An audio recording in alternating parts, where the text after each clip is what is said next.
Welcome back. We are continuing to bring you the latest breaking news development after a student was shot this morning at Erie High. And we just spoke with our Ethan Kibbe just a little bit ago, and he did say that school will be closed there for the remainder of the week. He's joining us again from the front steps at Erie High. Good afternoon, Ethan. Krista, good afternoon. I've got all sorts of new information. I want to go to my notes here to make sure I've got this all squared away. We've talked with family members outside UPMC Hammett, so this isn't from officials, but it is from people who say they're family members of the shooter and the victim. The shooter and the victim actually believed to be family members themselves as well.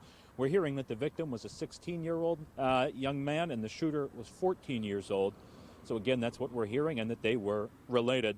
Also, there's counseling available this afternoon at the Erie Center for Arts and Technology. That's on East Ave, 650. So you can head over there, and again, students obviously after a day like this will need it. First, I can tell you that the building is now secure. All students have been evacuated from the building. That's the good news. Now, there will not be any school here the rest of the week or next week. That's because next week is spring break. So class is canceled the remainder of this week.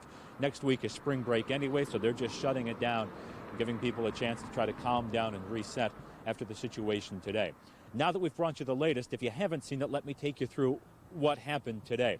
We talked with students and with officials. They say that a student was shot, they say in this region twice. So upper leg, lower torso, this kind of region, shot twice, but he was conscious and alert and was taken out of the building. We have video of the scene and can show you what it looked like as all sorts of police agencies arrived on this scene today. So a chaotic scene. The suspect fled. To the best of our knowledge, he is not in custody this afternoon. We believe he is still at large. There's still a police presence here, not obviously to the extent that there was, but the investigation continues tonight as this situation continues to develop. For more on this, we bring in Lisa Adams. And Lisa, the big topic of the day, metal detectors, with students and parents asking, where are they?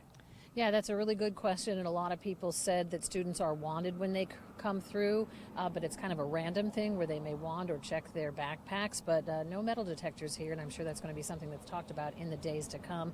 I talked to a couple of moms who happened to be here in the office because there was somebody got jumped outside of school beforehand, so they were here talking to the officers on duty about that when this shooting happened in what's called the 300 hallway. It's right off the office heading on the south end of the school, but there were students from the autism support class and students from life skills whose classrooms are right there who were in the hallway putting their backpacks in their lockers who really saw this happen. Teachers had to shuttle them into a classroom. Those moms who were here getting some other kids rounded up and taking them into the office to barricade them. Some of those kids, family of the victim.